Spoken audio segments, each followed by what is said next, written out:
Ya Ustaz, Biasa pahit. pahit banget nih kopi. Nggak ada manis-manisnya. Yang manis gula. Ini ada yang saya mau tanyain ini perihal seni lukis dalam tubuh.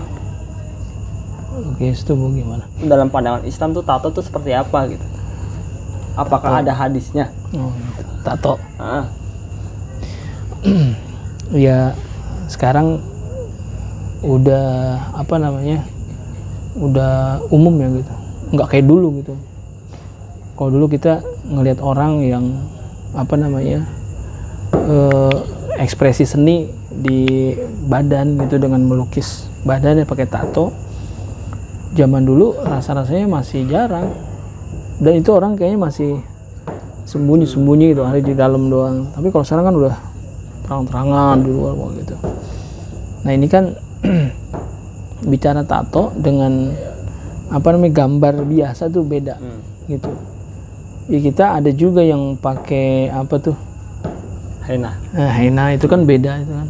Kalau itu kan hanya di luar dan itu juga konteksnya juga nggak seperti tato.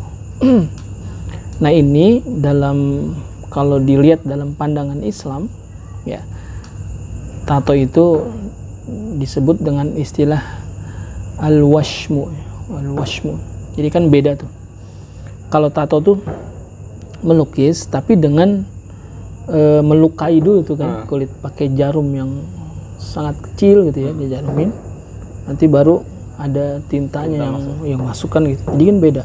Jadi nggak seperti kayak tadi kalau pakai henna kan hanya di luar saja. Nah ini kalau tato emang gitu, ada jarum. Nah ini dalam istilahnya al-washmu. Ya. Ini disebut dalam hadis ya. Dalam hadis Ibnu Umar gitu. Ternyata apa? Rasulullah itu melaknat. Ya. Dalam hadis disebutkan la'ana Rasulullah sallallahu alaihi wasallam.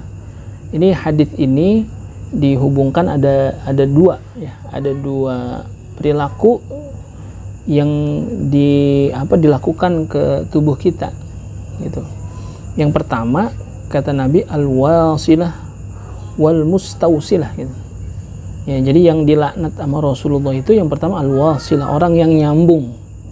Ya disebutkan di situ nyambung apa? Nyambung rambut ya, rambut tuh disambung gitu. Atau sambung apa namanya?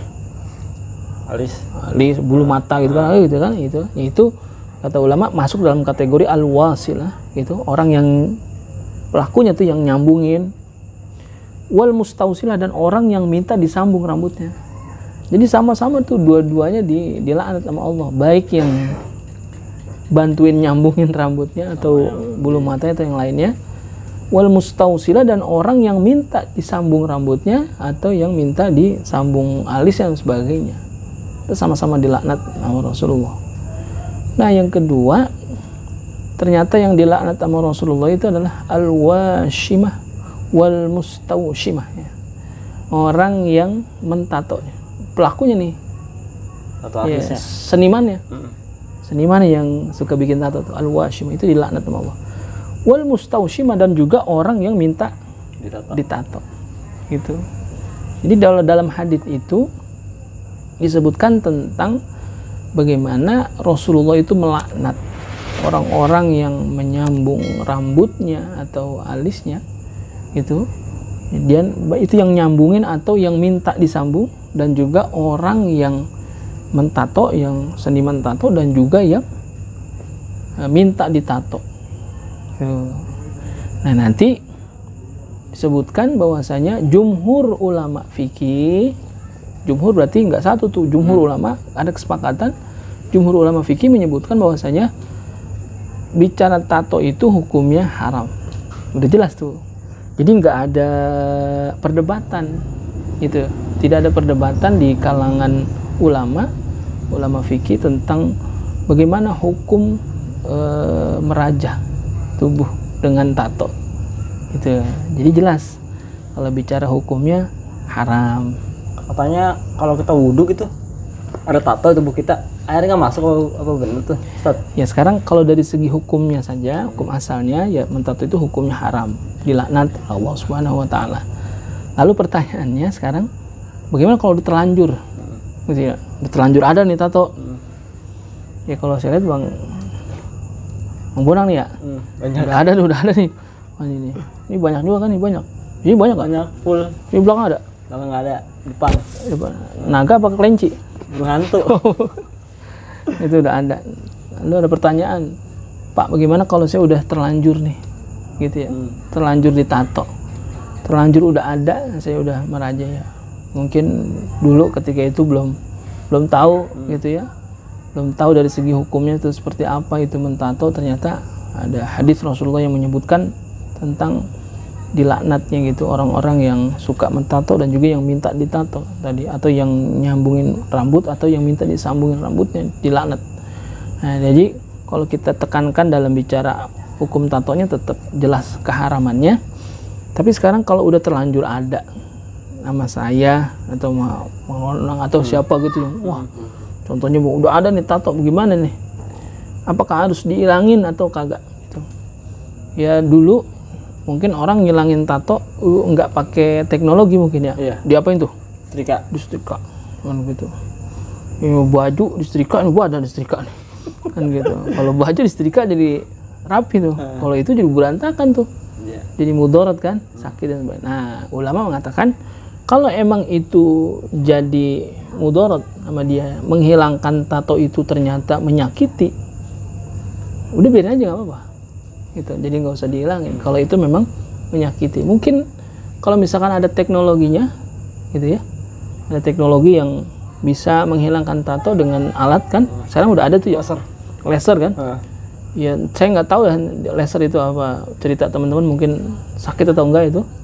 Atau sih ada beberapa yang bilang sih sakit katanya. Sakit ya, tapi ya mungkin sakitnya nggak terlalu sakit seperti sakitnya di setrika kan gitu.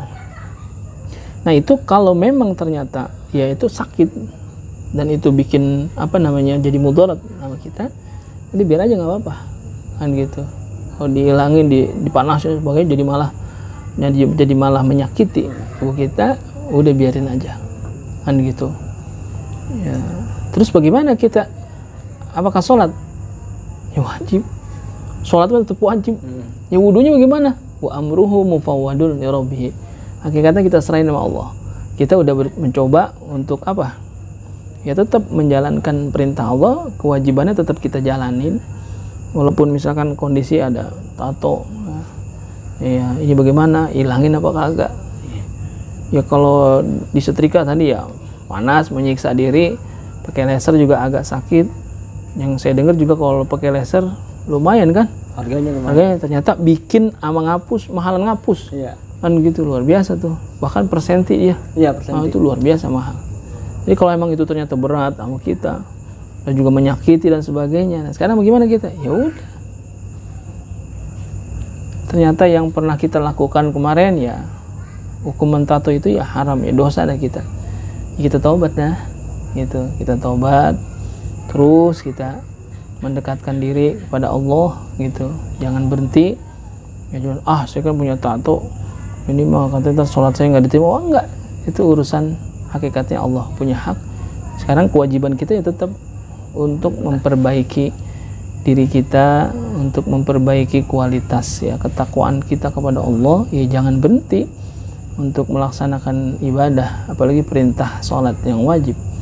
Lalu adapun dengan mandi kita gitu ya, kita punya hadas besar, wudhu kita bagaimana? Ya kita udah betul-betul berusaha, berikhtiar, hakikatnya Allah punya urusan.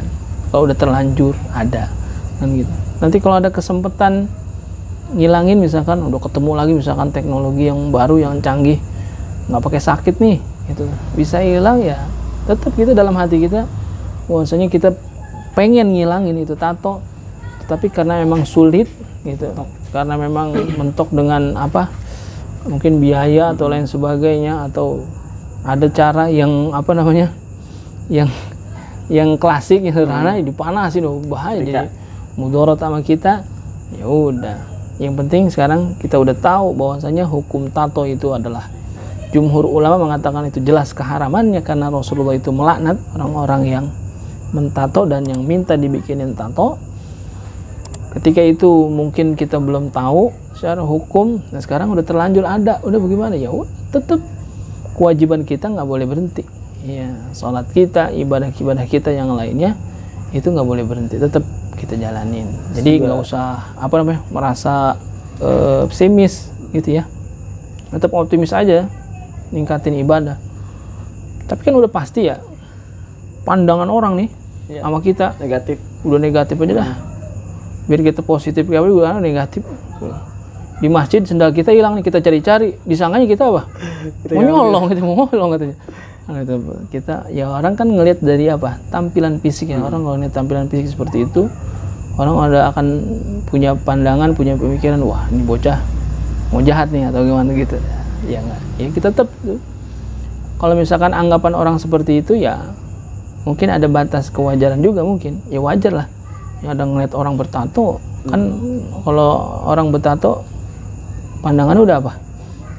Negatif aja dah, anak nakal dan sebagainya. Tapi kita tunjukin bahwasanya kita itu sedang berusaha untuk memperbaiki diri kita, kualitas. Ya Allah kan nggak ngelihat bentuk, ya kan, nggak ngelihat zahirnya kan gitu. Innallaha la yanzuru ila suwarikum wala ila ajsamikum. Jadi Allah itu nggak ngeliat bentuk, nggak ngeliat rupanya, tapi Allah ngeliat hati kita.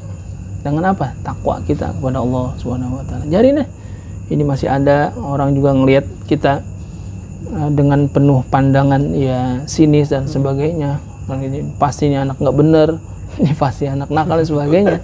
Itu kita tunjukin. Kita jangan marah juga. Ya kalau marah juga, ya berarti ketahuan kita benar nggak baik kan gitu. Jangan marah kan gitu. Kita tunjukin bahwasanya ya tampang boleh preman kan itu, tapi hatinya lope. Iya. Terus ini gitu, gitu. Kalau kita jadi imam gitu, kita tetap punya tato. Emang itu bacaannya bagus, semua udah bagus deh, udah nih. Mau jadi imam tuh sah nggak sih? Walaupun jadi imam keluarga juga gitu. Iya, kalau buat imam keluarga ya boleh dah, boleh sama ya? Istri dah. Tapi kalau yang umum cari yang ini dikit dah. Khawatir ada pandangan orang. Jadi kalau misalnya bacaan bagus, tapi orang lihat, ya bertato itu kan gitu. Jadi kan apa? Rusak jadi rusak sholat berjamaahnya gara-gara ngelihat tampilan fisik gitu. Ya kan gitu. Tapi kalau buat keluarga yang ngimamin istri, yang apa-apa. Oh, nggak apa-apa, Ustaz ya? Nggak apa-apa, boleh. Istri. Yang penting istri sendiri, jangan istri orang. Kan gitu. Mudah-mudahan dah kita minta sama Allah dikuatin kan gitu, senantiasa istiqomah. Ya, kita usahain semua, tunjukin dan gitu. Jangan ketika ada orang melihat tampang luaran kita seperti itu, tapi kita nggak berusaha untuk menunjukkan ya kebaikan daripada akhlak kita. Iya, tetap optimis. Kun mutafailan ya, tetap apa? Optimis. Wala mutasyaiman, jangan pernah pesimis. Tunjukin optimisme gitu. Jadi jangan menyangka bahwa wah udah nih orang udah kan berapa sering ketemu kan, iya beberapa kali kan guru kita juga udah bilang kan, guru saya juga terus dimotivasi ya, terus jangan jangan sampai lepas. Maksudnya apa? Terus ajak gitu, motivasi, jangan sampai ketika ada orang yang udah bertato lalu dikucilkan, justru dia bukan malah bener, nanti malah tambah nggak bener. Sekarang gimana ya, kita rangkul kan gitu. Maksudnya bukan masa bodoh dengan pandangan orang, bukan. Artinya apa? Ya ketika orang melihat dari sisi zahirnya saja, ya padahal kita harus melihat dari sisi hatinya. Ya berarti kan dia tidak menjalankan perintah agama yang bahwasanya Allah saja tidak melihat bentuk, rupa dan sebagainya. Hakikatnya Allah melihat hatinya. Gitu. Itu tetap optimis. Yang udah ada, udah biarin, jangan ditambahin lagi. Kan gitu. Kalau kopi boleh tambahin, martabak tambahin. Kalau tambahin lagi mah berarti tobat itu tobat setengah-setengah ya? Iya, udah tahu hukumnya. Kalau misalnya belum tahu, kalau udah tahu hukumnya tambahin lagi loh. Bahaya. Gitu.